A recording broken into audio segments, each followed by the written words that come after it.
Welcome to the Liberty Bowl in Memphis, Tennessee, where tonight it's Saturday night Conference USA football as the 4-3 Houston Cougars take on the 1-6 Memphis Tigers. And good evening, I'm Matt Stewart. Two teams with contrasting fortunes meet here tonight. Memphis on top of the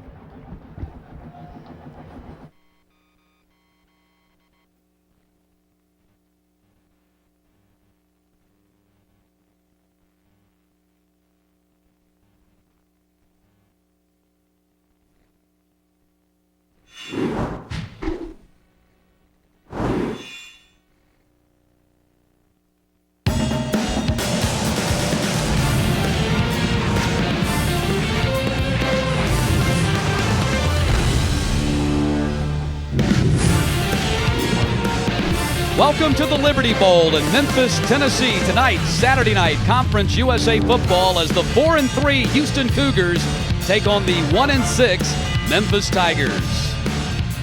And good evening, I'm Matt Stewart. Two teams with contrasting fortunes meeting here tonight. Houston atop Conference USA's Western Division, while Memphis at the bottom of the East. But the two teams share this in common. Neither one of their seasons has gone exactly the way they planned. The Houston Cougars lost their star quarterback, Case Keenum. They're now going with a freshman, David Pylan. He's making his fourth start tonight. They are 1-2 since he took over. Larry Porter, in his first year as the head coach of the Tigers, just 1-6 since the former star running back returned to his alma mater. Things have not gone well for him and this team in his first year back in the Bluff City.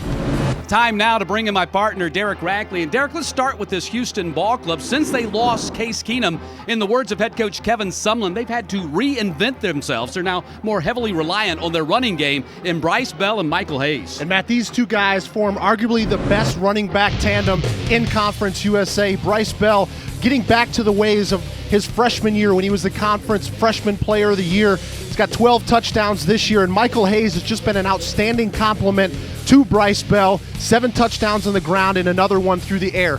The more productions that these guys can give offensively will take pressure off the shoulders of their freshman quarterback, David Pylan. Meantime, it's homecoming night for the Tigers. They haven't had much to cheer about this season. They're near the bottom of nearly every major statistical category in college football. The one thing they've had to cheer is their linebacker, Jamon Hughes. Yeah, and he's second in the country right now, behind only Luke Kuechly from Boston College in tackles, and he's just had an outstanding season. You see, a couple of weeks ago, 21 tackles and a sack versus Southern Miss, and he should feel right at home because he had 18 tackles last year when they faced the Houston Cougars. He's going to have to be on top of his game because Houston, when they find their groove offensively, they're one of the most potent offenses in the country. It's the Memphis Tigers and the Houston Cougars. The Tigers still looking for their first conference win of the season, while the Cougars looking to stay atop the West heading into the month of November. Back with the opening kick in a moment.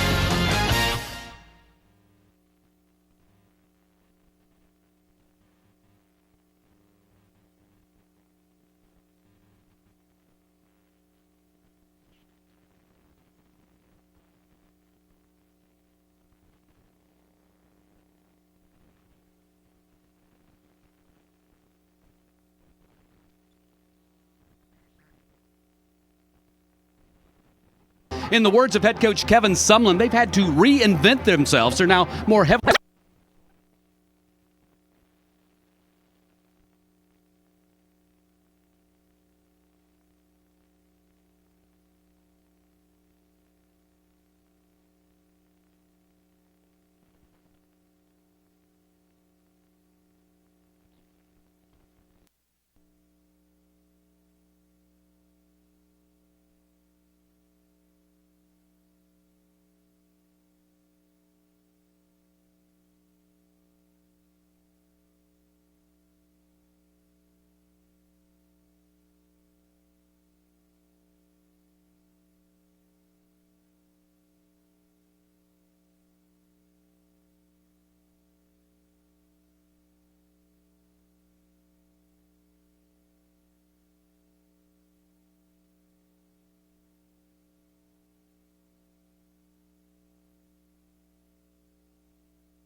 Welcome to the Liberty Bowl in Memphis, Tennessee. Tonight, Saturday night, Conference USA football as the 4-3 Houston Cougars take on the 1-6 Memphis Tigers. And good evening, I'm Matt Stewart. Two teams with contrasting fortunes meeting here tonight. Houston atop Conference USA's Western Division, while Memphis at the bottom of the East. But the two teams share this in common. Neither one of their seasons has gone exactly the way they planned. The Houston Cougars lost their star quarterback, Case Keenum. They're now going with a freshman, David Pylan. He's making his fourth start tonight. They are 1-2 since he took over. Larry Porter, in his first year as the head coach of the Tigers, just 1-6 since the former star running back returned to his alma mater. Things have not gone well for him and this team in his first year back in the Bluff City. Time now to bring in my partner, Derek Rackley. And Derek, let's start with this Houston ball club. Since they lost Case Keenum, in the words of head coach Kevin Sumlin, they've had to reinvent themselves. They're now more heavily reliant on their running game in Bryce Bell and Michael Hayes. And Matt, these two guys form arguably the best running back tandem in Conference USA. Bryce Bell getting back to the ways of his freshman year when he was the conference freshman player of the year. He's got 12 touchdowns this year, and Michael Hayes has just been an outstanding complement to Bryce Bell. 7 touchdowns on the ground and another one through the air.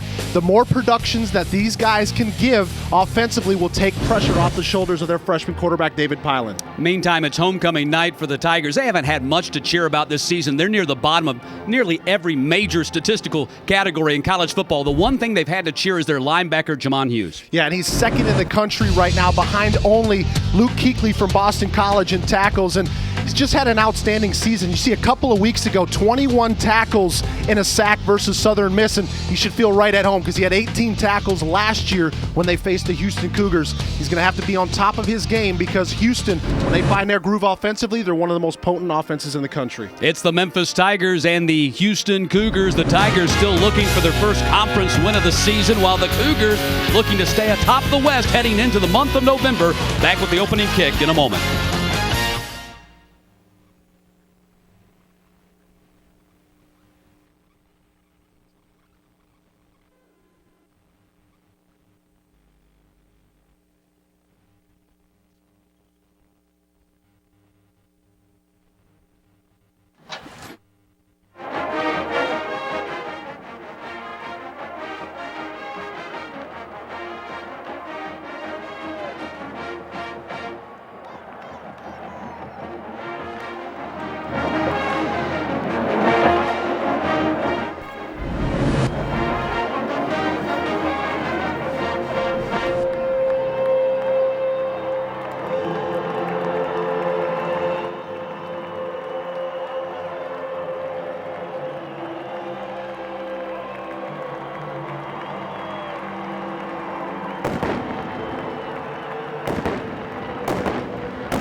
Tonight's Conference USA matchup is brought to you by Academy Sports and Outdoors, helping you support your team with licensed gear and tailgating essentials at low prices every day. By Geico, 15 minutes could save you 15% or more on car insurance. Call Geico at 1-800-947-AUTO. That's 1-800-947-AUTO or visit geico.com. And by Tony Chachere's. Turn your same old into Creole with Tony Chachere's original Creole seasoning. Tony Chachere's makes everything taste great. A beautiful Halloween Eve here in the Bluff City, Memphis, Tennessee, as the Houston Cougars have come to call on the Memphis Tigers. Tigers coming out of a bye week and desperately looking for a victory here tonight on homecoming at Liberty Bowl Memorial Stadium. The third member of our broadcast team is Allison Williams, and she is down on the sideline. Hey guys, Memphis is coming off a much-needed bye week, and like most teams, they use it as an opportunity to get healthy, to regroup, but also to reevaluate some of their personnel and try and develop some playmakers. So there's been a few changes. For starters, linebacker Jeremy Longstreet will be moved from linebacker to running back. He talked to Coach Porter the last couple weeks about it. He really wanted to make the change. He played both positions in high school, but Porter said no until he realized he probably could help this ground game that's averaging just 91.4 yards per rushing per game. Also, another change, Charlie Bryant has been moved from defensive line to offensive line, a position he also played in high school. And this is a position that's really been banged up for the Memphis Tigers, so you may see him in action today as 3 offensive linemen are playing through injuries. Guys. All right, thank you very much, Allison. Very strange as you take a look at Larry Porter in his first season as the head coach. Very strange, Derek, that they'd be making position moves with seniors this late in the season. But Memphis looking for anything to perhaps jumpstart this team and give them a little juice going into the final end of their schedule. Matt, I think you hit it right on the head. The fact that they're 1-6 right now, Coach Larry Porter and his staff are realizing that, you know what, we might need a little bit of excitement, a little bit of change going on within our team to see if we can't get some momentum. You mentioned earlier that they're at the bottom of pretty much all the statistical categories when you talk about Conference USA, so they really need to find something that jumpstarts this, not only offense, but defense as well. Kevin Sumlin, the head coach of the Houston Cougars since 2008, in his 3rd season, a record of 22-12. Kevin Sumlin's team 4-3 on the season, and they have really had to redefine how they play the game of football since they lost Case Keenum. David Pylan, the freshman quarterback, has done a wonderful job replacing Case Keenum, but very difficult to do when you're talking about a young man who was 8th in the Heisman Trophy balloting a year ago. And as we talked about off the top, not only are they more heavily reliant on their ground game, they've become more aggressive defensively. Matt, you never want anyone on your team to get injured, but for this Houston team, about the last guy that they wanted to get hurt was Case Keenum for what he does with this offense. But the coaching staff is really excited about David Pylan. He's getting a lot of those mistakes out right now, being a true freshman, but they really feel like he's going to develop into a great quarterback for the Cougars. The freshman Richie Leone will kick off for the Houston Cougars, and D.A. Griffin will take the ball at the 6-yard line. Griffin right up the middle, and Griffin about a 26-yard return up to the 32-yard line. A good return. They had really struggled in their kick return game, so that's a nice return for the Memphis Tigers to start on offense here, their very first possession. And their quarterback is number 11, Ryan Williams, a 6'5", 220-pound freshman out of Pembroke Pines, Florida, and Miramar High School. You'll take a look at his stats. He has completed 59% of his passes, 94 of 159, 1,126 yards, 7 touchdowns, and 6 interceptions, throwing for just under 161 yards per game. First play, handoff to the senior tailback, and a big run for Gregory Ray as he picks up a first down on the first snap of the ball game, a 13-yard pickup. Matt, this is one of the things that Larry Porter and his staff really want to see some improvement. Of course, Larry Porter was a running back here for the Memphis Tigers, and the running game has not been one of their strengths to this point in the season. So they're really looking forward to Greg Ray and Jarrell Rhodes really providing a spark in the running game. They feel like those guys have star potential. They just haven't really shown it yet. I think it really bothers. In fact, Larry Porter said it hurts his soul. He graduated as the number 5 rusher in Memphis history. He's now number 7 on that list. But you think of all the great running backs they have had in their history, as Ray picks up just a couple of yards on that play right there. It stopped at the 45-yard line. You take a look at the starting lineup for the Memphis Tigers on offense with Leary, McLeod, Paul back in there, the senior center getting back in there, and Riley also. Those 2 guys have been hurt. You have Ornerheim at tight end, McKenzie, Johnson, and Rucker the wide receivers.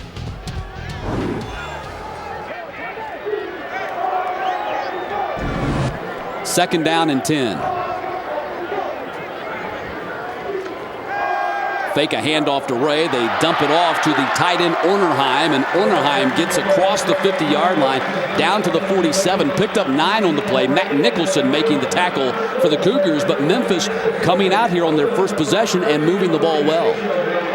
Well, Memphis has been struggling through the running game when you talk about a scoring. They've only got 3 touchdowns on the ground this year. The rest of them have come through the air. Now, Devin Ornerheim, their tight end, does not have a touchdown yet, but another guy that they feel like has got great size. You see how big he was, 6'8", 250 pounds. Another weapon that they feel like they have in the offense.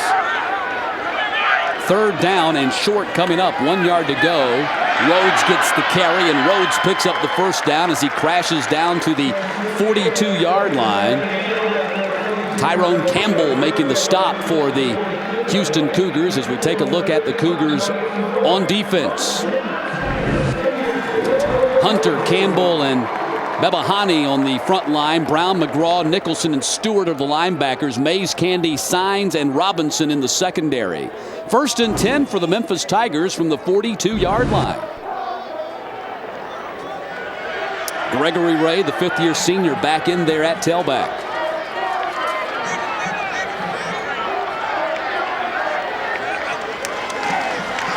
Ray, the carry. Ray picks up about 1 yard on the play to the 41.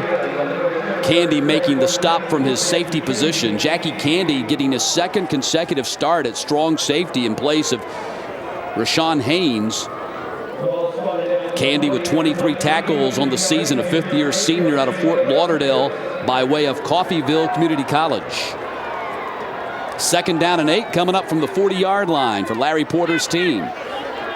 Schedule's been tough. 6 of their first 7 opponents have had winning records. In fact, their only win came against Middle Tennessee, the only team with a losing record among their first 7. And Ryan Williams takes off running and gets down awkwardly at the 22-yard line, picking up a first down on the 17-yard carry. Matt, Larry Porter had talked to us earlier in the week about Ryan Williams. Even though he's a freshman, is an intelligent player. The fact that right here when he pulled it down, he realized that the field was open. A guy that's got negative 95 yards rushing, of course, a lot of those coming from sacks. Not known to pick up a lot of yards on the ground, with a good decision there, continuing to move the chains for the Tigers. Well, this first drive has gone well for the Memphis Tigers. We'll see how this plays out. Their enemy has been themselves with penalties and turnovers, and that has been one of the biggest issues for this Memphis Tigers team this season. Candy making another stop on the carry by Jarrell Rhodes. Rhodes is the freshman, and he's the guy that they're really high on. He's out of Durham, North Carolina, Jordan High School by way of Hargrave Military Academy. They feel like if they keep feeding him the ball, eventually he's going to grow into that playmaker that this Memphis Tigers offense desperately needs. You know, Matt, just like on the other side of the ball with Houston and their quarterback, they got a lot of freshmen in the backfield with Williams and Rhodes, and with that comes some mistakes. On 2nd and 7, Williams going to the air, was trying to connect with Billy Foster, and it's going to be 3rd down. This is the first time they really faced a 3rd and distance situation, a 3rd and 7 coming up. Yeah, they've been struggling on 3rd down throughout the entire season, but one thing that they've been struggling with that they're really correcting so far is being able to sustain drives. They haven't really been able to put together a lot of drives throughout the first part of the season. So far, they've been doing a good job. Can they convert here just inside the 20-yard line? They're the worst 3rd down team in the conference, only 32%. The good news for them is Houston's the worst 3rd down defense in the conference, giving up 50%.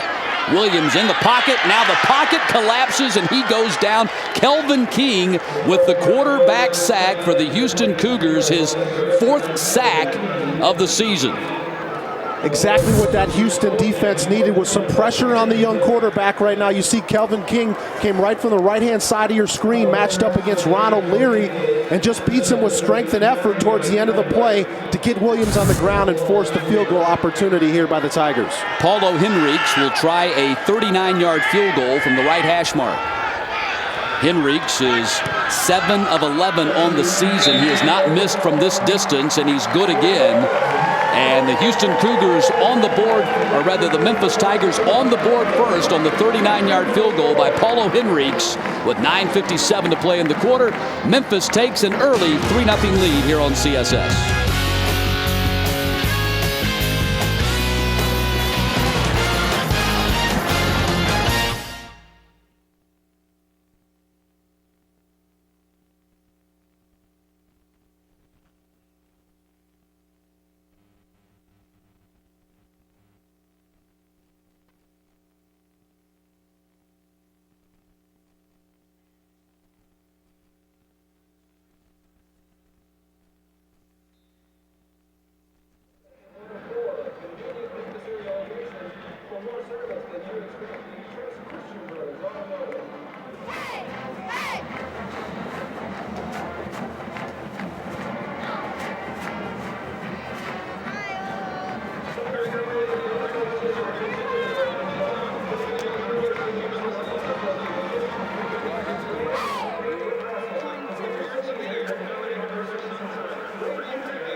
Congratulations, Brady and Patty Reynosa, your University of Memphis Parents of the Year.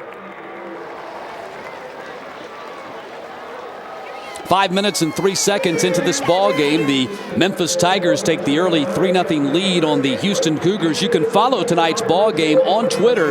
You can hit up my address, Matt_Stewart, CSS, if you'd like to ask me or Derek Rackley a question. Just tweet it to us. We'll try to answer it during the course of tonight's football game. A 10-play, 46-yard drive for the Memphis Tigers. It stalled, but they did get the 39-yard field goal by Henriques to take the early 3-0 lead. Carrier takes the ball at the 14-yard line, and the very dangerous Tyron Carrier up to the 34-yard line. 6 career kickoff returns for touchdown. That's one shy of the NCAA record established by C.J. Spiller. And now the Houston Cougars go on offense for the first time here tonight, led by their quarterback, David Pylon, a 6'3", 185-pound freshman out of South Lake, Texas, and Carroll High School. I'm sure you've heard of that. It's got a number of great college football quarterbacks. Greg McElroy at Alabama, Padron there at SMU, Chase Daniel, who played at Missouri, all from South Lake Carroll, and it's 1st and 10 for the Cougars. First carry of the ball game goes to Bryce Bell up to the 40-yard line as Bell gets about 6 on the play. Jamon Hughes in on that tackle for the Memphis Tigers. Not so surprised to be saying the name Jamon Hughes. Matt, you better get comfortable because I have a feeling you're going to be saying his name quite a few times tonight. 21 tackles for Jamon Hughes in their last ball game against Southern Miss. Was named the Conference USA Defensive Player of the Week. Another carry. Bell gets up to the 43-yard line, about a yard short of the first down. Frank Trotter, another name we'll call a lot, making that tackle. Ashworth, Thompson, Shoemaker, Thompson, and Watts up front for the Cougars on the offensive line. Edwards, Carrier, Cleveland, and Johnson, the wide receivers, and Bell, the running back. 3rd down and 1 for Houston.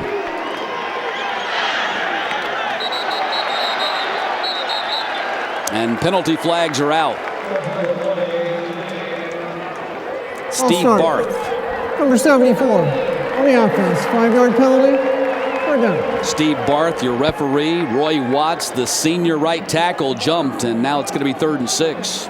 And Matt, those type of penalties just drive a guy like Kevin Sumlin nuts when you're in a perfect situation, 3rd and 1 to convert, and now you get just a lack of concentration where you get a false start penalty, and now they got to go back into the playbook and potentially throw the ball when that 3rd and 1 situation was basically a quarterback sneak or hand the ball off to Bryce Bell. Pylon to the air for the first time in this ball game. That is a completion and a 1st down. Tyron Carrier with the catch as they move the ball up to the 50-yard line and quickly up to the line of scrimmage as the Cougars up-tempo this contest. Handoff goes to Bell, and Bell down to the 42-yard line. Picked up another 5 yards on the play as we take a look at the Memphis Tigers on defense. Trotter, McRae, Poe, and Cathy up front. The linebackers battle Hughes and Furr. And in the secondary, the freshman Ballantine, Ball, Davis, and Cisse. Very young corners, very young secondary at the cornerback position for this Memphis Tigers team. That's been a problem for them as Hayes gets the carry, and Hayes gets down to the 38. Battle making the tackle for the Memphis Tigers.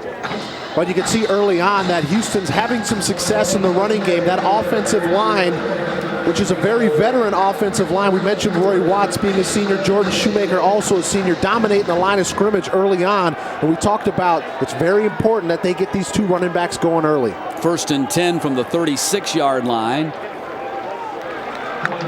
Hayes on another carry inside the 35. Picked up about 3 on that play. Trotter making the tackle for Memphis. The Memphis Tigers play an all-ex-SEC linebacking core. Hughes started out at Mississippi State, Furr at Auburn, and Battle started out at Arkansas. Second down, they lob the pass out there to Kier Johnson, and Kier Johnson still on his feet. Poor tackling by the Memphis Tigers as he gets down to the 10-yard line. 19-yard pickup. Matt, we talked about some of the struggles for the Memphis Tigers throughout the season, and this has been one of them. Missed tackles. When you got an inexperienced secondary, you got guys trying to wrap up. You see they had him locked up for about a 6-yard gain, but missed tackles, and they were able to break it a little bit longer. Now they're sitting at the 15-yard line. Ball at the 15-yard line, 1st and 10. Pylan throws to the end zone. Touchdown. Touchdown to Patrick Edwards, his 7th touchdown grab of the season. And for Pylan, his 7th touchdown pass, and the Cougars on top. Well, Patrick Edwards just having an outstanding last couple of weeks, and he's bringing it right back here against Memphis. Pylan with nice patience, waiting for Edwards to get open in the back of the end zone. He was covered up early, but the time he had, the fact that he was out on the outside of the pocket on the run, allowed that play to develop, and he hit Edwards when he was open in the end zone. Matt Hogan on for the PAT, 34 of 37 on his extra points this season. And he puts that one through with 6 minutes and 44 seconds to play here in the first quarter. The Houston Cougars march in off their first possession to take a 7-3 lead on the Memphis Tigers.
.6:44 to play here in the opening quarter. Kevin Sumlin's Houston Cougars march down the field to take a 7-3 lead on the Memphis Tigers. A 66-yard drive capped by the touchdown pass from Pylan to Edwards.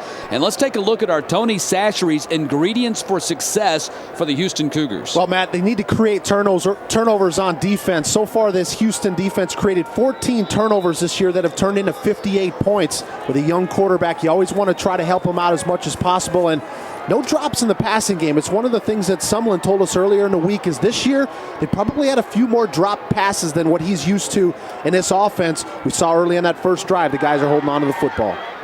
Kickoff will be taken by Griffin at the 4-yard line. D.A. Griffin hemmed in, and Griffin is going to go down shy of the 20. So after a good return on his first attempt, the second one does not go so well. Thomas Bates making the tackle in the special teams for the Houston Cougars, and the Memphis Tigers go on offense for the second time in this ball game. And Matt, they got off to a pretty good start, did Memphis, on that first drive. The fact that they were able to put together a fairly long drive, taking up over 5 minutes off of the play clock. But just like any team that's struggling, once you get into that red zone, that's when you got to go for the jugular, and you got to put touchdowns on the board, because as we've talked about, and if you've seen Houston play football, they can score fast and they can score a lot of touchdowns. Sometimes it ends up being a track meet, so the opposing team has got to score touchdowns.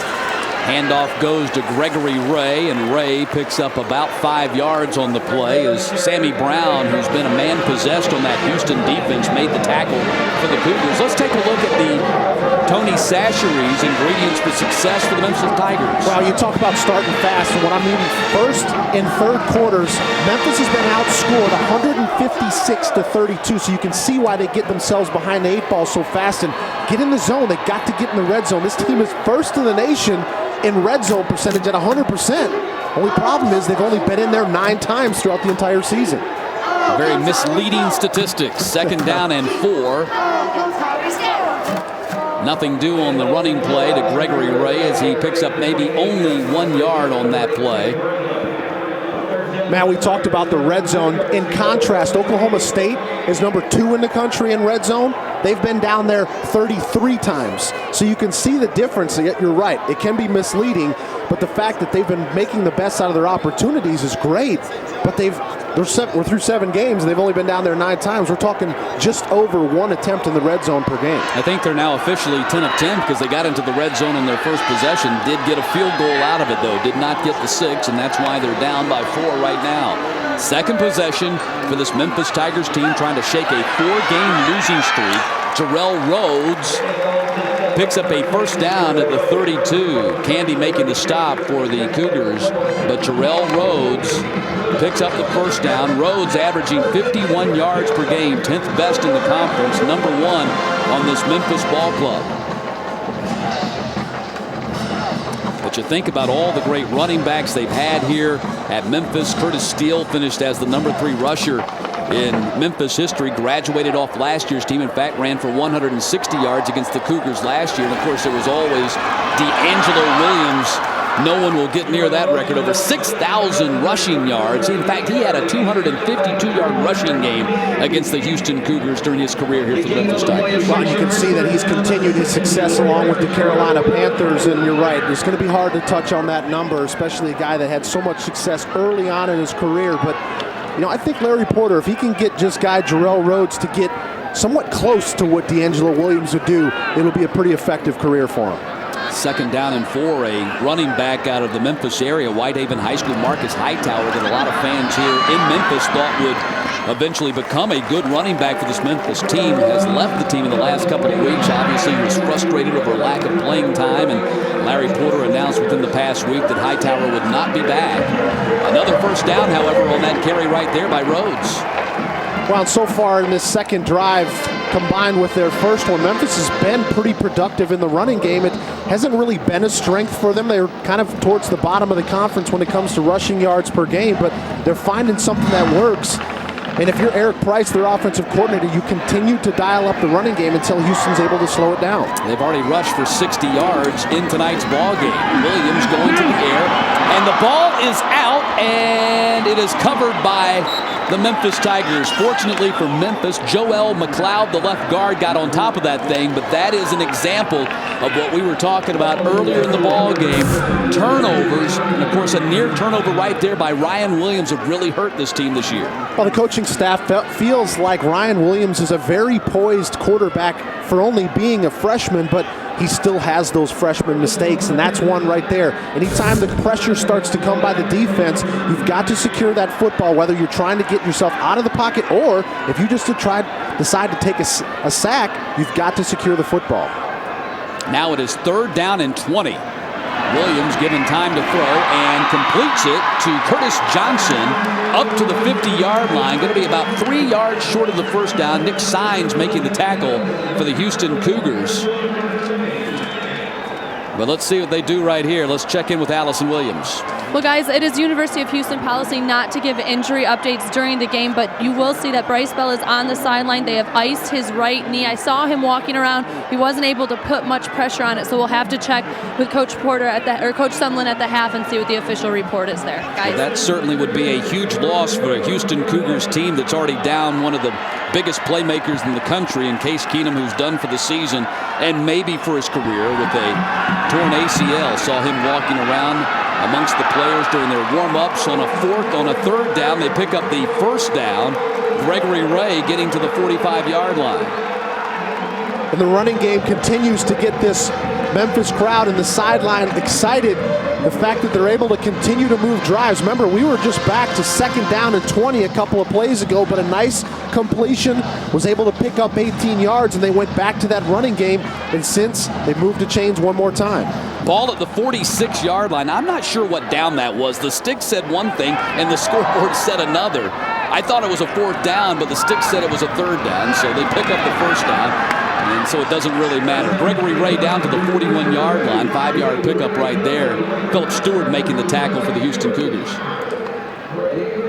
Memphis has been able to exploit the backside of that Houston defense. When I'm talking, they're stretching the front side of the running play, and Greg Ray is showing the patience with Jarrell Rhodes as well to let the play develop. Then they're sneaking out the backside, which is helping them pick up 3, 4, 5 yards on 1st down. Well, Memphis trying to take advantage of a Houston defense that has been very poor against the run this season, giving up 189 yards on the ground as Ray picks up a couple right there. Marcus McGraw, who's the leading tackler on this Houston ball club, making the stop as we are inside the 1st minute of a fast-moving 1st quarter here at the Liberty Bowl.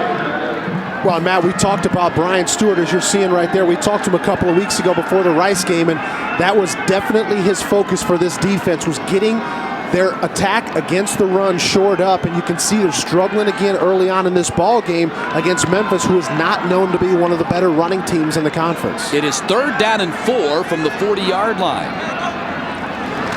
Williams looking up in the air and nearly intercepted. They were trying to get the ball to Marcus Rucker, who is the top receiver on this Memphis ball club, and now it is 4th down and 4 from the 40. You've got some momentum here, Rackley. Do you go for it? I don't think they're going to go for it here, Matt. I think they're going to go ahead and try to take the points. And you see Ryan Williams, in my opinion, just locked in a little bit too early on Marcus Rucker. It seems like he had his mind made up that he was going to throw it to him. Ball was kind of thrown into double coverage there. And you see that Memphis is actually going to go with the field position game, try to pin him down and see if they can come out and play defense. Tom Hornsey from Victoria, Australia, a former Australian rules football player who's done quite a good job for him punting. Boots that inside the 15-yard line. It is fielded by Edwards at the 13, and that's where the Houston Cougars will go back on offense when we get back after this timeout.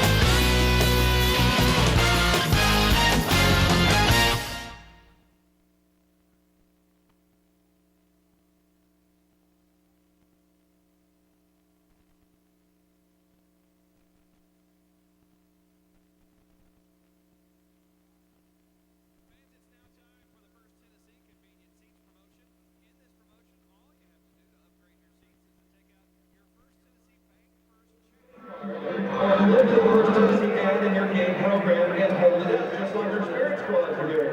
The Tiger Fan Patrol will then pick a few lucky fans to move to the First Tennessee convenient seats located in the box seats of Section 103. All right, let's find a winner.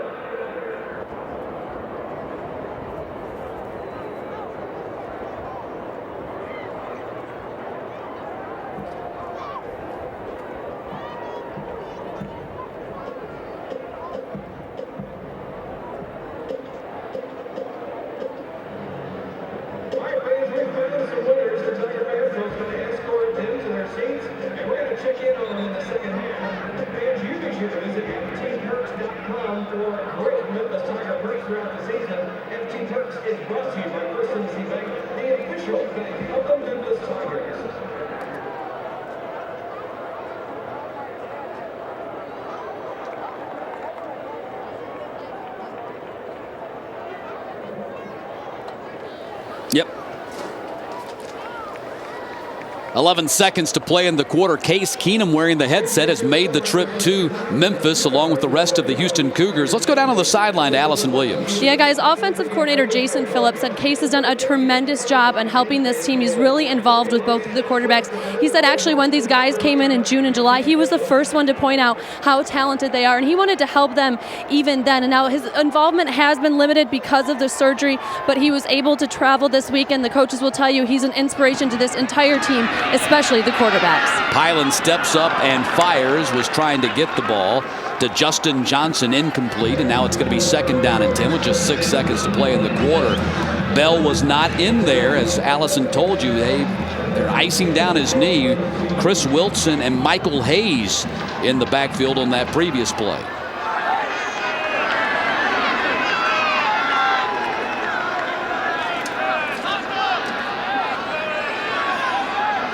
That's Hayes lined up next to Pylon at the 8-yard line. Final play of the first quarter. Pass is caught by James Cleveland at the 25-yard line on what was the final play of the first quarter. 12-yard pickup, moves the sticks, and that completes the first 15 minutes of this ball game. Headed to the second quarter in Memphis with the Houston Cougars leading the Tigers 7-3.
Start of the second quarter in Memphis, Tennessee. The Houston Cougars leading the Tigers 7-3 here at the Liberty Bowl. Matt Stewart, Derek Rackley, and Allison Williams with you.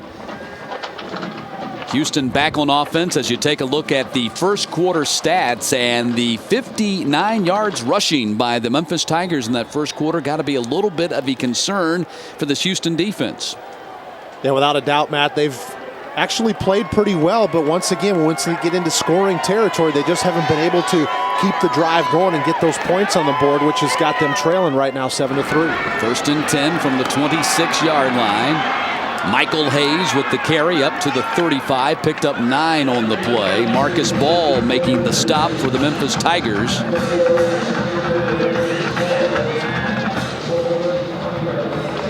That was Chris Wilson, I believe, on the carry, getting the first carry. He's got only 6 carries on the season, but he's in there because Bell is injured, and that is a carry there by Hayes that time as he picks up the first down. Jamon Hughes making that tackle for the Memphis Tigers, but the Cougars move the sticks.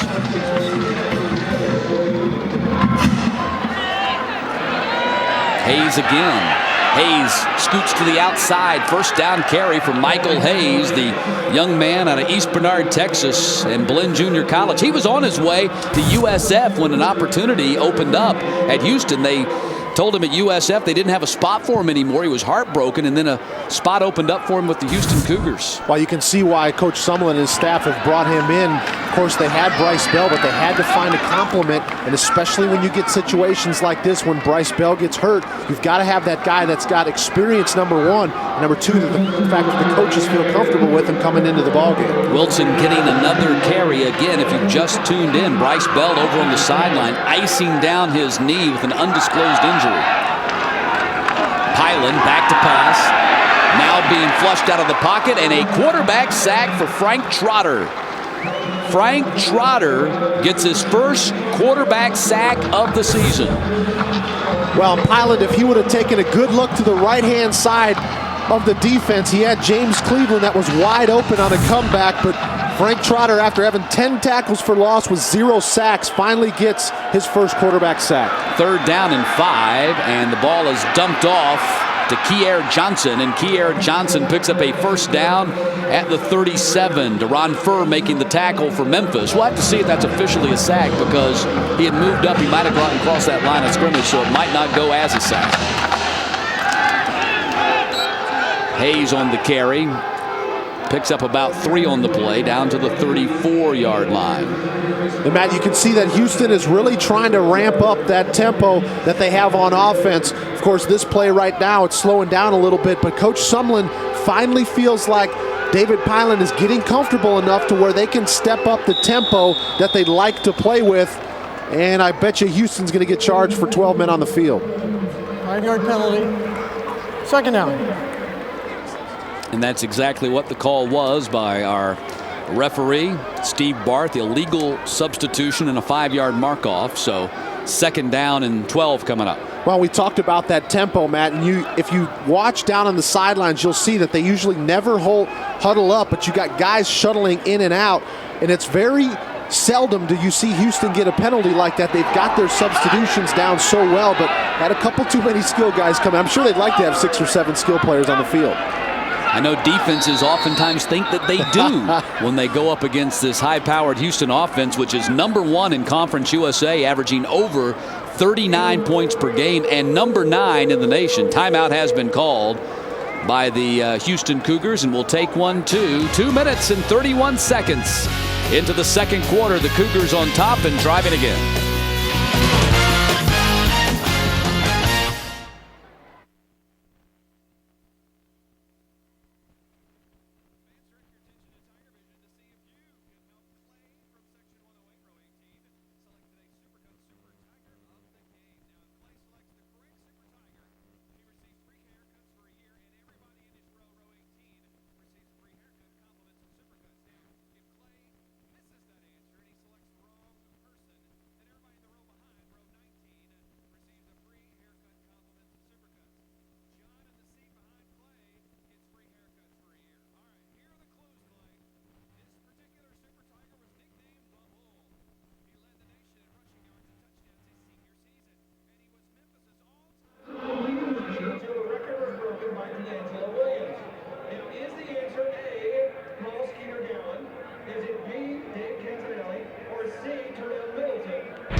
Tiger fans, it's time to check scores from around the nation, presented by MEMPHIS Equal Industries, serving the Mid-South for over 85 years.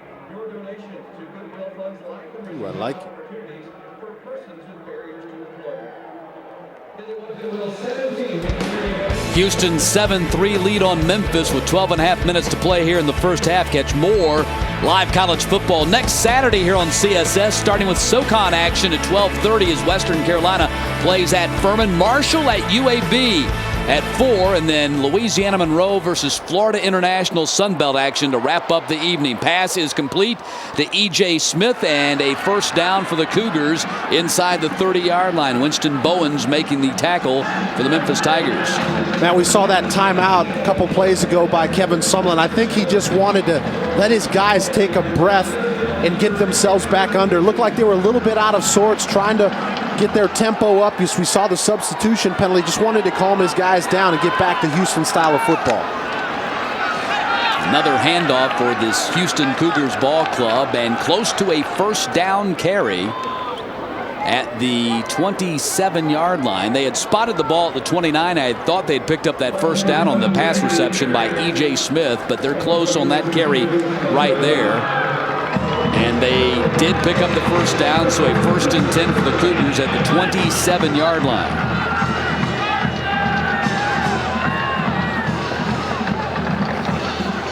The Houston Cougars coming off a victory at SMU last Saturday. Big win for the Cougars because that put them into a tie with SMU atop the Western Division. Gives them the tiebreakers. Pylan takes off running and goes down at the 25-yard line, being tracked down by Deron Furr, a pickup of only 2 on the play. Pylan also one of those guys that would probably rather sit back in the pocket and throw the football. Coaching staff really feels like he's got a big arm and could be a good passer, so not the guy that you're going to see running a lot, but he was able to pick up a couple yards when he saw the opportunity.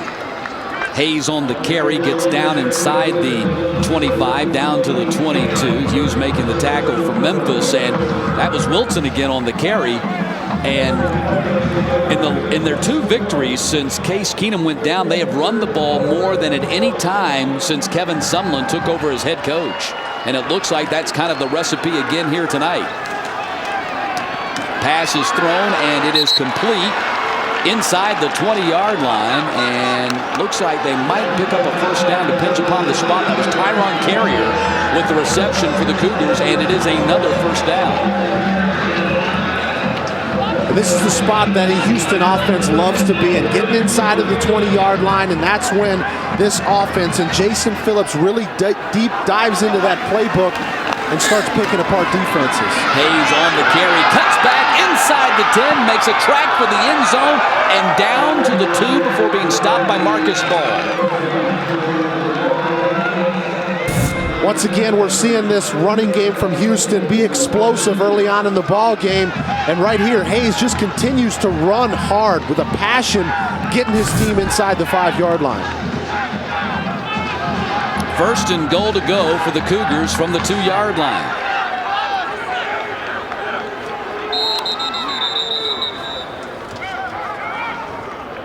And a timeout called by the Memphis Tigers.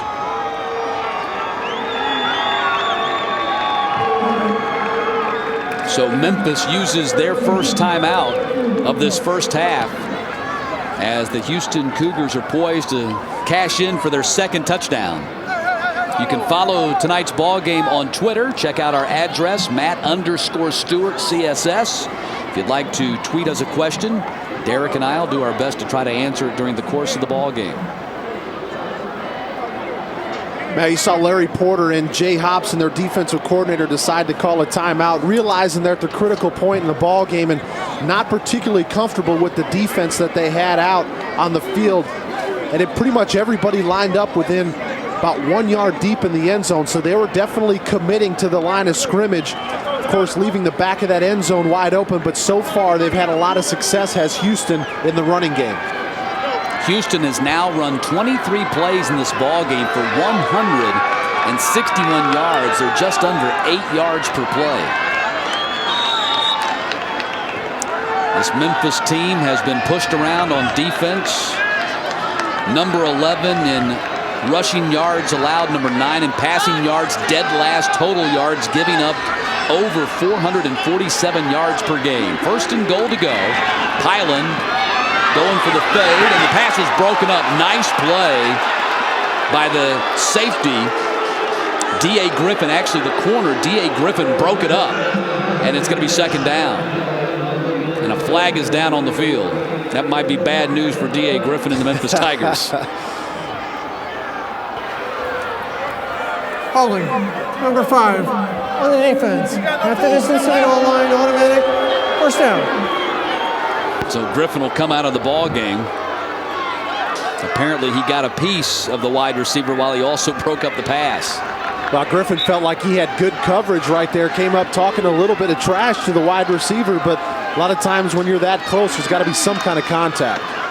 Hayes on the carry, did not get into the end zone. Great penetration by the Memphis defense that time, and it's going to be second down and goal. Dontari Poe leading the charge for the Memphis Tigers up front. Well, after the holding penalty, this Memphis defense is going to have to buckle down for a couple more plays, of course, giving up the first down.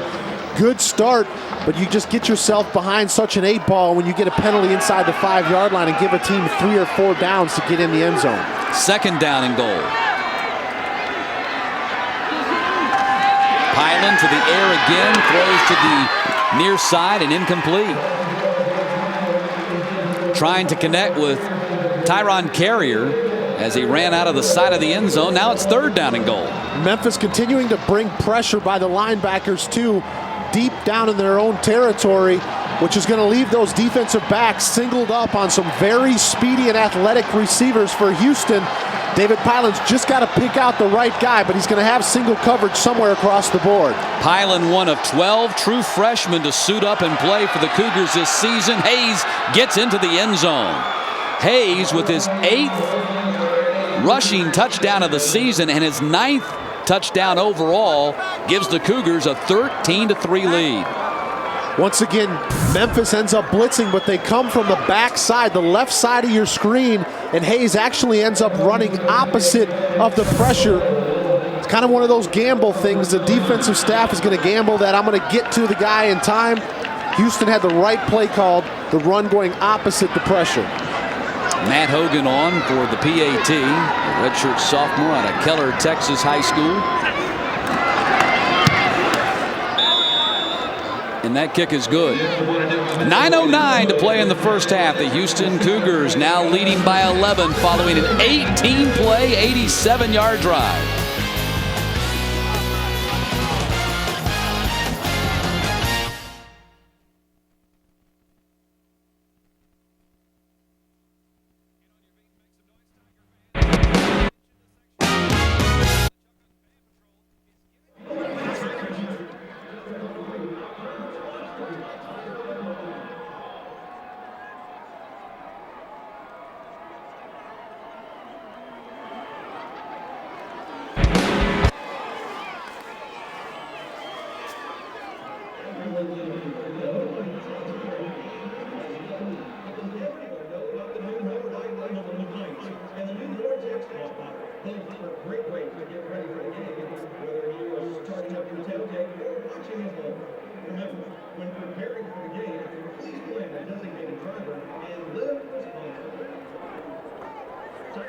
Your Memphis Toyota dealers are bringing you Tiger Text Trivia this season.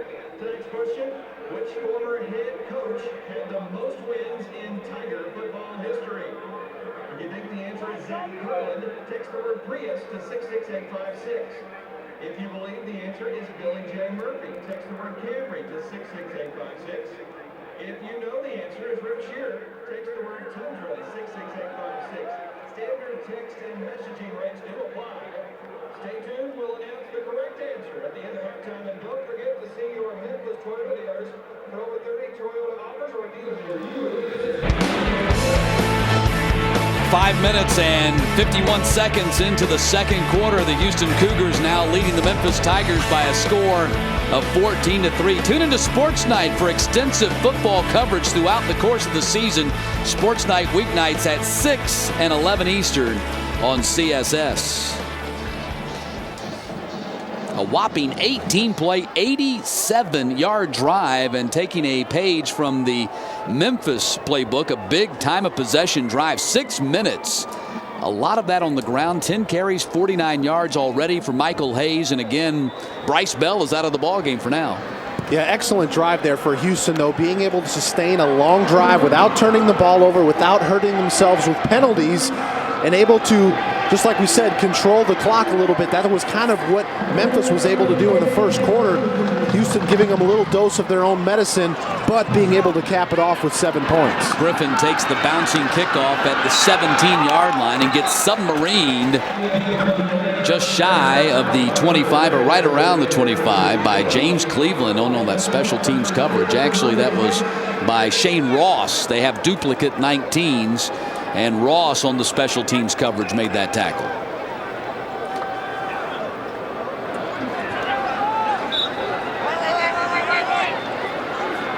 So Memphis back on offense.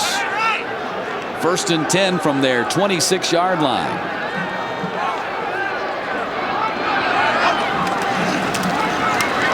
Rhodes on the carry. And Rhodes picks up just a couple of yards on that play up to the 28-yard line.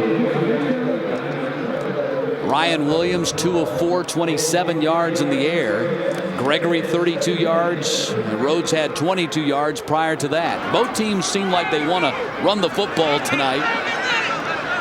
And so far Houston's been winning that battle. Ornheim, the tight end, could not hold on to it. Got broken up by Matt Nicholson, the linebacker. Now it's going to be 3rd down and long coming up for the Tigers.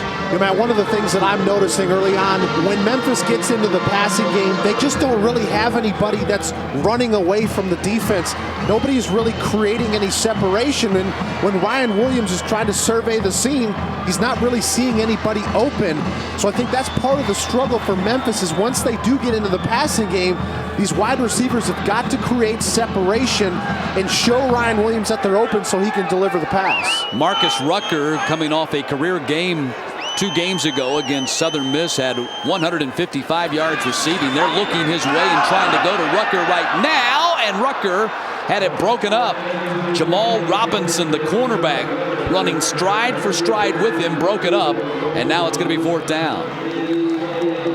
You know, again, you just put a young offense in a position where they're not going to be the most comfortable at 3rd and 7, 3rd and 8. It's just tough for these guys to hit a rhythm. You can see Williams is trying to go to his most productive wide receiver in Rucker, but nice coverage by Jamal Robinson, running stride for stride with Rucker, which brings out the punt team for Memphis. Tom Hornsey on to kick for the Houston Cougars. He has 12 50-plus punts already this season. This is a line drive kick. Edwards has a good chance to return this one from the 26. Edwards, the #1 punt return man in Conference USA, gets to the edge. Watch out. Edwards, there he goes. Edwards is going to take it back all the way. Patrick Edwards with the punt return touchdown, and the Cougars lead it 20-3. Now, Houston's special teams can be so deadly when you get some of these guys. Remember, Houston's got some of the most quick and fast guys in the league. And you see that Edwards gets an excellent block from Chris Sermon right there, number 17. You got to love the guys working downfield, getting on a block, opening things up for Tyron Carrier. Hogan on for the PAT following a 74-yard punt return for touchdown by Patrick Edwards. They had the kick return for a touchdown by Carrier last week, and now Edwards takes it back on the punt, and it's 21-3. And what a story Patrick Edwards has been.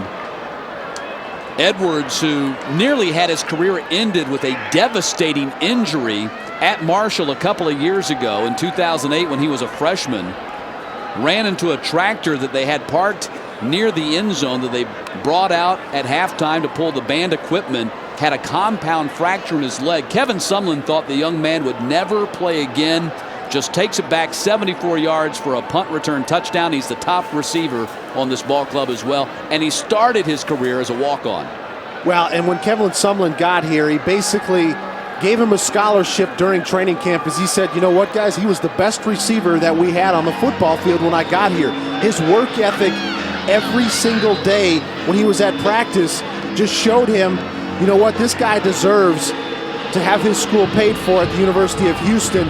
And not only that, but he has transformed into being one of the most lethal guys that they have in this offense, especially in light of the major injury that he had a couple of years ago. Well, when you're down on the field and you look at him, he doesn't look like much. He's 5'9", 175, and Kevin Sumlin says that's 15 pounds more than he was when he first got here. He's got great speed, as you just saw on that punt return touchdown. But the reason why he didn't have a scholarship offer coming out of Hearn, Texas high school is because he weighed 160 pounds.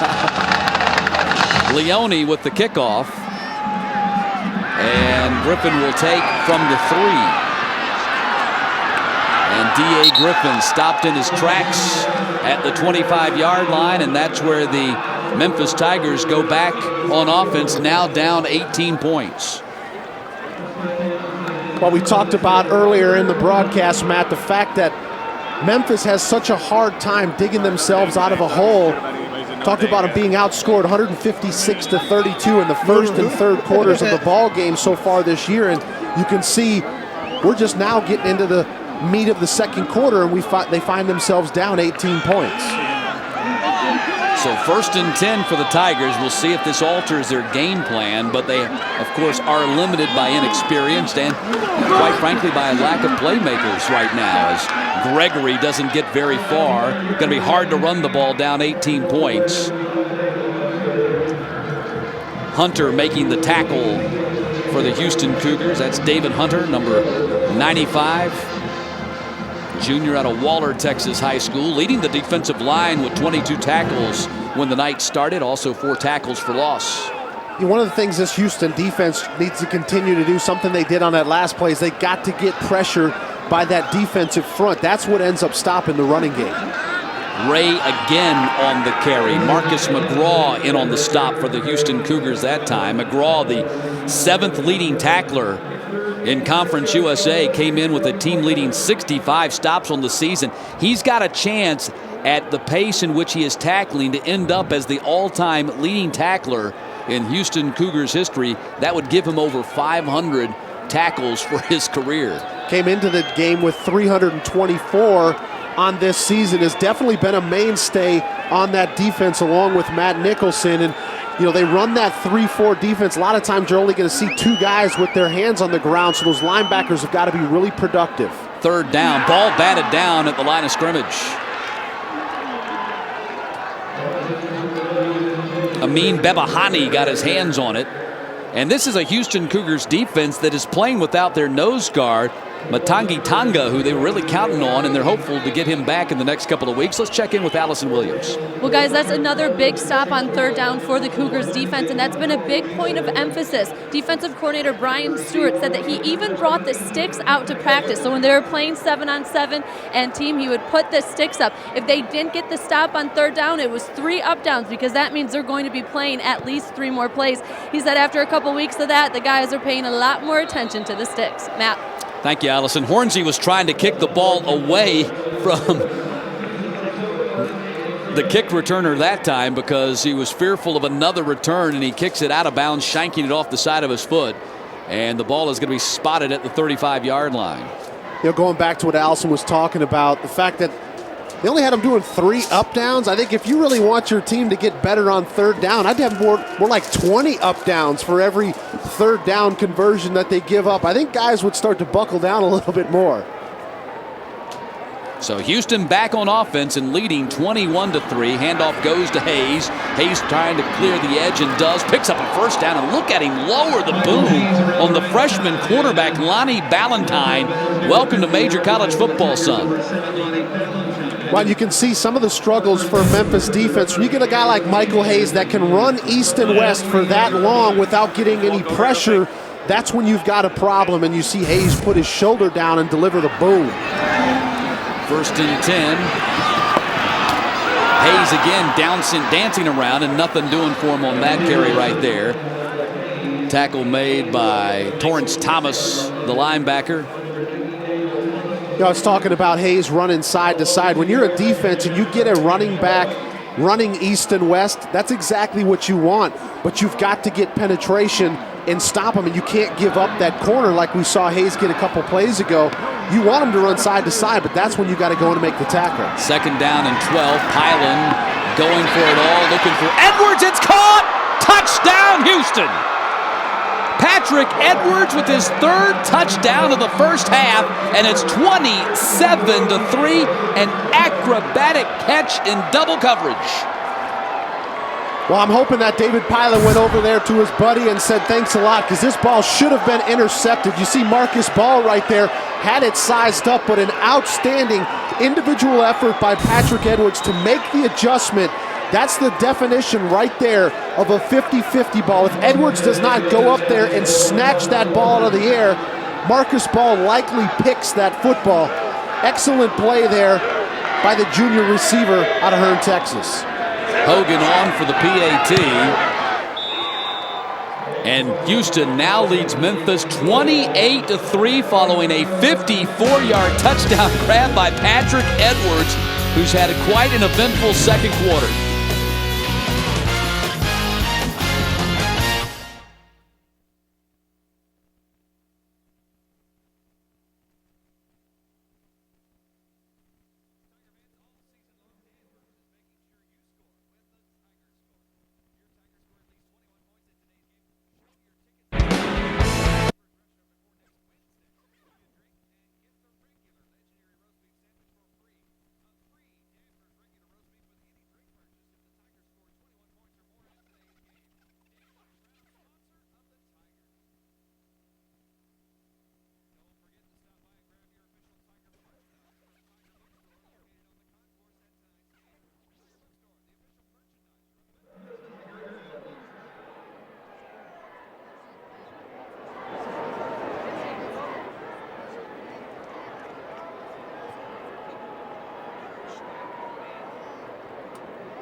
(28-3), the Houston Cougars leading the Memphis Tigers here in the second quarter. Check out Nate's Take on CSS-sports.com. It's a Texas-sized blog for high school football fans in the Lone Star State. Get Nate's Take on tonight's game and much more at CSS-sports.com.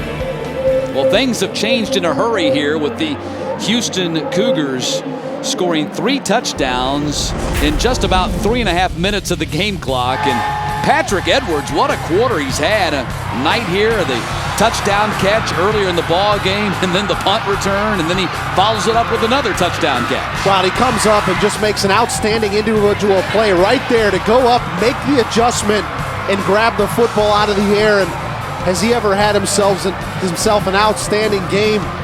You know, the second quarter, we've seen 21 points go on the board for the Cougars, and this is the time of the game when the Houston usually jumps on their opponent. 99 points coming into tonight just in the second quarter, 34 more points than any other quarter they've played. Griffin on the return, stopped at the 29-yard line by Nick Sines, and that's where the Memphis Tigers go back on offense. So obviously the game plan changes dramatically now that you're down 3 scores. Actually 4 scores. A 3-play 65-yard drive took less than a minute, and Edwards with his 3rd touchdown of the night, a 54-yard grab. He's got 9 touchdowns now in the season. One of the things that we talked about at the top of the telecast, Matt, is the fact that even without Case Keenum under center, this Houston offense can put points on the board in a hurry.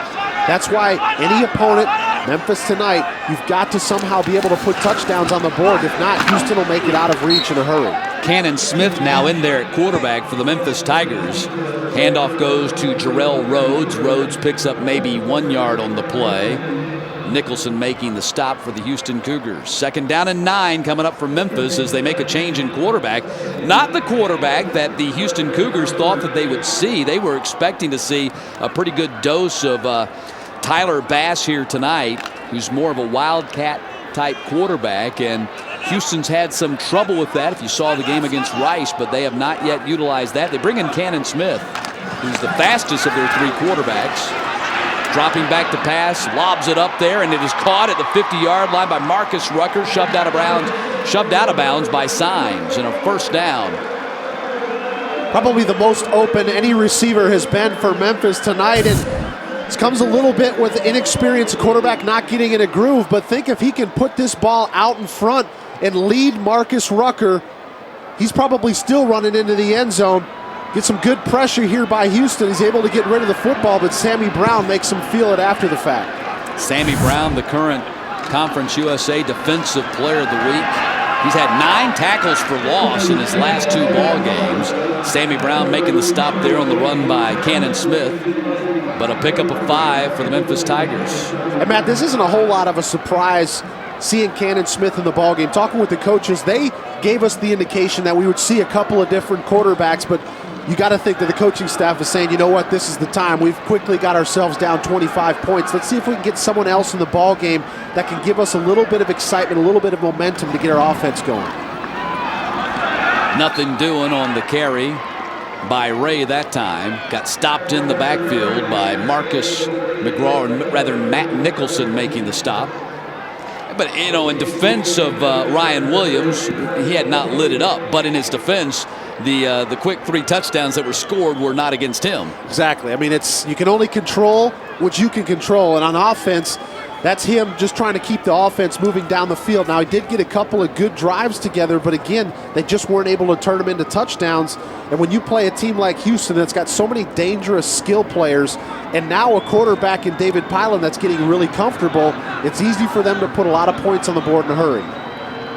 3rd down now. Smith back to pass, has time in the pocket, guns it in the middle, was looking for Billy Foster. There was double coverage there, and now it's 4th down.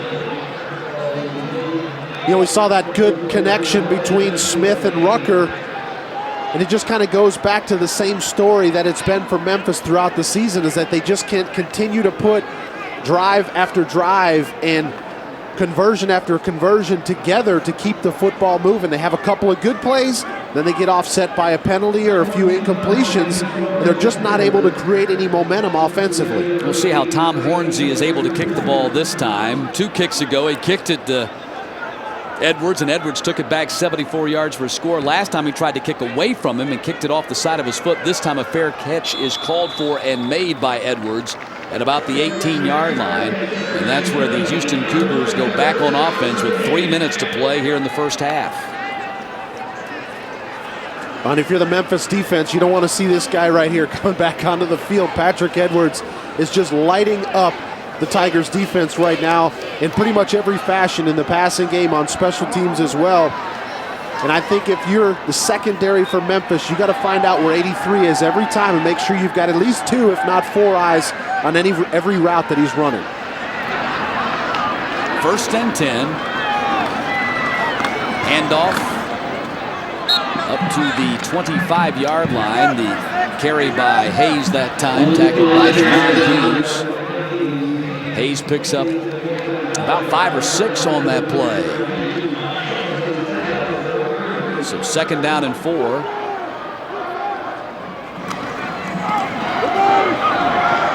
End around, off to the races. Tyron Carrier has a blocker out there, cuts back, and he might go. Waits for Edwards to run interference. Touchdown, Tyron Carrier. Way too easy, but there is a flag down back at the 46-yard line. Well, once again, Matt, we talked about it. You cannot let these guys get in the open field. Tyron Carrier, coaching staff was telling us. Holding. Number 19 on the offense. 10-yard penalty. 2nd down. And Kevin Sumlin is just saying, unbelievable the fact that James Cleveland gets called for the holding penalty. But we were talking to him a couple of weeks ago. We've seen a lot of Patrick Edwards so far. He said Tyron Carrier might be the fastest guy they have on his team. And the fact that you let him get in the open field. But I thought it was so interesting that Edwards just came flying out of nowhere, got the block downfield. Unfortunately for the Cougars, this one's coming back. So the penalty on Cleveland spoils the great run by Tyron Carrier. So instead of 6 on the board for the Houston Cougars, it's going to be backed up at the 34-yard line. You know, had Houston just had the regular run and play, they ran the end around off of the play action, but Memphis had the run play bottled up. It was just an excellent call that they were able to get Carrier around the corner, but of course the penalty ends up bringing everything back. Pilon back to pass and throws. It is caught at the 47-yard line by E.J. Smith. Pickup of 23 on the play. And those are the passing plays that the coaching staff comes back and looks at on film and knows that they're going to be in good hands with David Pylon. That 20-yard comeback on the sideline is one of the most difficult throws in the bag for a quarterback. 1st and 10 from the 47-yard line, running to the short side of the field. Hayes again gets it across the 50, picks up about 5 on the play. So 2nd down, they'll call it 6 on the play for Hayes. Hayes, that'll put him up over 70 yards rushing here in the first half. And remember, they're doing this without Bryce Bell, who got injured early in this ball game. We'll try to get an update on that if that becomes available to us. Nice catch. Look at Edwards, or rather Cleveland, just shrug off the defender, throw him to the side like a rag doll. And a 1st down for the Houston Cougars. And Matt, that was Marcus Ball, who's one of the more physical defensive backs for Memphis. And you see James Cleveland just using some strength and a stiff arm to just throw Marcus Ball off of him. Impressive play there by Cleveland. Cleveland, the biggest wide receiver on this ball club at 6'2", 205. Pass thrown, it is complete again, and again it's to Cleveland as he dives down to the 22-yard line. A lot of these Houston Cougars wide receivers are reminiscent of the old Houston Oilers wide receivers. Remember, they had little Gibbons and all those guys, the little guys, but Cleveland's out of a different mold, and you saw his physicality on that last catch. Yeah, Memphis. He's the one guy that's actually a prototypical sized receiver, but you know what? There's been a lot of teams, and think of a guy like Wes Welker in New England who's had a pretty good career at not your prototypical size wide receiver. So a timeout called by the Memphis Tigers as they are back on their heels on defense. Houston trying to punch it in one more time here before the end of the first half. You'll remember a year ago in the game that we televised on CSS, the Cougars jumped out to a 42-14 halftime lead, and of course were never threatened from there. In that ball game, the Houston Cougars had 689 yards of total offense. Case Keenum playing one half through 5 touchdown passes and 405 yards in the air. Well, Matt, you can see in these last few minutes of the ballgame, last 8 or 9 minutes, that as soon as Houston starts getting really comfortable in their offense, everybody gets excited. You see the speed and the quickness by everybody pick up a notch. And you can see like James Cleveland with the stiff arm and Tyron Carrier getting around the edge on the end around. These guys start to get excited when they see holes in that defense. Pylon, they run the screen pass. It's complete to Hayes. Hayes had a block out there, and Hayes somersaults into the end zone for the touchdown. How about that? I'm up here laughing because that was unbelievable. The fact that, okay, first of all, he gets his left tackle, Jacoby Ashworth, out in front on the screen, which is exactly what you want him to do. Just lay out, get in somebody's way. Excuse me, that was Isaiah Thompson. But then the somersault flip to get over the goal line. Are you kidding me right now? From Look at that. 3 yards out. He flipped right over Marcus Ball for the touchdown. It is 34-3. Ball was going to take him out with the legs, and so he just somersaulted over him. 35-3, Hogan with the PAT. What a play by Hayes. And Bryce Bell, the first one over to congratulate him after he had that great touchdown run. Well, I tell you what, Michael Hayes, I think the coaching staff here for Houston is feeling really good about where they stand right now at their running back position, missing out on one of their best running backs in Bryce Bell not being in the ball game. But boy, has Michael Hayes really risen to the occasion.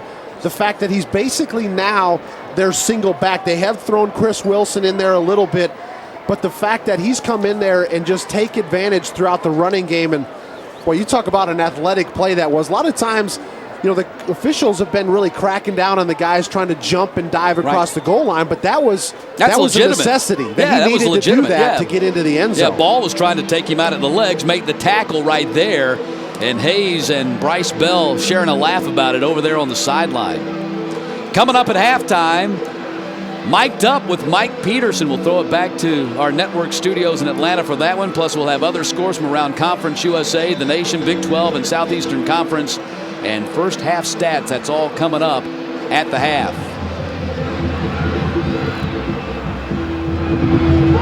35-3. Houston exploding for 4 touchdowns here in the second quarter. Griffin, a busy night on the kick return so far, stumbles as he tried to make his cut. That's kind of emblematic of the way things have gone for the Memphis Tigers. I mean, if he doesn't slip, Matt, they're at least at the 50-yard line if he doesn't get into the end zone. And he's just trying to slide out the backside. Houston ends up giving up their contain, coming right on the left-hand side of your screen. You'll see D.A. Griffin with some nice footwork to get outside. Right there, his heels end up clicking. And you see right there, there's still not a Houston player in the vicinity. So the frustrated Memphis Tigers go back on offense from the 28-yard line. Ryan Williams back in there at quarterback and gets brought down at the 30-yard line by Bebahani from behind. A pickup of a couple of yards on the play. Bebahani, a sophomore out of Plano, Texas, and Plano West. Clock continues to run. Neither team looks like they're going to stop the clock here at the end of this second quarter. Ray on the run up the middle as Ray gets stopped at the 44. Signs making the tackle. Clock continues to run. Approaching 30 seconds to play in the half. Excuse me, Matt. Ray's showing some nice footwork right there. Play looked like it was dead in the backfield. Penetration by that defensive front for Houston, but nice footwork is able to get Greg Ray around the corner and move the chains. Ball at the 44, and Ray. Memphis keeping the ball on the ground here rather than trying to get downfield and get into scoring position before the end of the half. That was probably the final play of the quarter. Almost seems as if Memphis and Larry Porter is comfortable with the fact that they're not going to give the ball back to Houston, and the fans and the players on the field are a little upset the fact that they got a little bit of momentum going and that they just let the half run out on them. I thought you could see the reaction of Gregory Ray when it became apparent that they were not going to run another play. He looked like he was very upset that they did not try to get something going here right before the end of the first half. Instead, the Memphis Tigers trot into the locker room in a very familiar position to them, and that's down big at the half with the Houston Cougars leading 35-3. Let's check in with Allison Williams down there with Kevin Sumlin. Thank you, Matt. Coach Sumlin, you talked earlier in the week about the chemistry you saw developing with David Pylan and this offense. Obviously, things clicking on all cylinders tonight. What did you like about this 35-point first half? Well, I thought our guys were playing hard. You know, we were able to execute and took advantage of some things special teams wise. And you know, Bryce got a little nicked up and Chris Wilson stepped in. And so that's kind of been our story this year, and hopefully we'll continue to progress that way. What is the status on Bell? Well, I don't know. I haven't really talked to in the middle of the game. We just held him out. We'll evaluate him and we'll see. You know, obviously he probably won't play tonight. Hopefully we'll be able to get him back by next Friday. Feel pretty good about the run game though with William Hayes? Yeah. I think our offensive line's doing a good job in protection. I think David's getting us in the right checks. So he's feeling more comfortable with the offense, and obviously, we're getting results out of that. Thanks, Coach Sumlin. Matt. All right, thank you, Allison. A big second quarter for the Houston Cougars as they put 4 touchdowns on the board to take a 35-3 lead to the half. We'll send you back to our network studios in Atlanta when we come back from the break.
Back at halftime, the Houston Cougars with a 35-3 lead on the Memphis Tigers. The Cougars scoring 35 unanswered points after Memphis scored a field goal on their first possession. 28 points in that second quarter here at the Liberty Bowl. Matt Stewart and Derek Rackley. Let's check out some of the other scores, starting with the Conference USA scoreboard. Wild one on CSS earlier today as UAB defeated Southern Miss 50-49 in double overtime in Hattiesburg. And we'll see UAB at home at Legion Field next Saturday here on CSS as they play host to Marshall. Marshall, as you see, beat UTEP 16-12. The Thundering Herd picking up their first Conference USA win of the season. SMU, a 31-17 victory today in New Orleans over Tulane. So SMU improves to 4-1 in the conference, and Houston, likely with a victory here tonight, will stay even with them at 4-1 in the Western Division. Of course, Houston holds the tiebreaker, having beaten SMU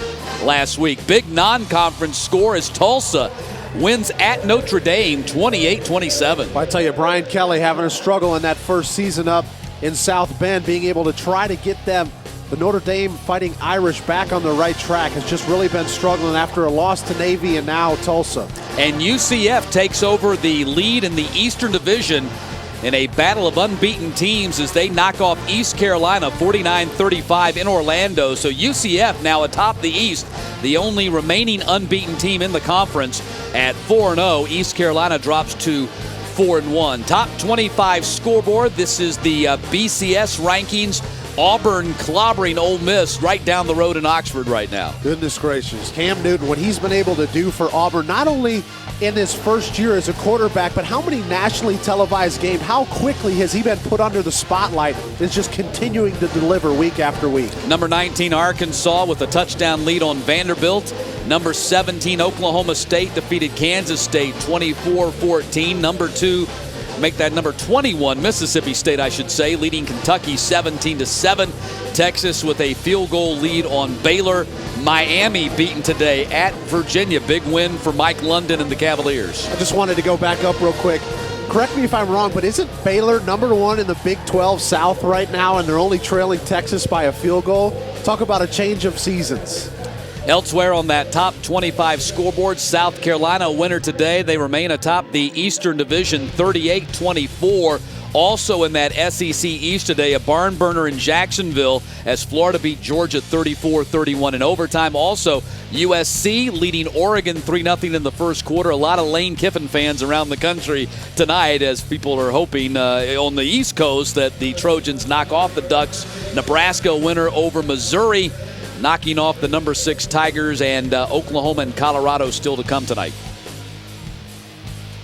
It is halftime here at the Liberty Bowl with Houston leading Memphis 35-3.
Please turn your attention to Tiger Vision.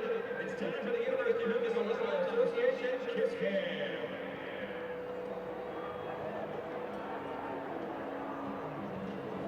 Oh, there we go. There we go. It's not the blame cam, it's the kiss cam.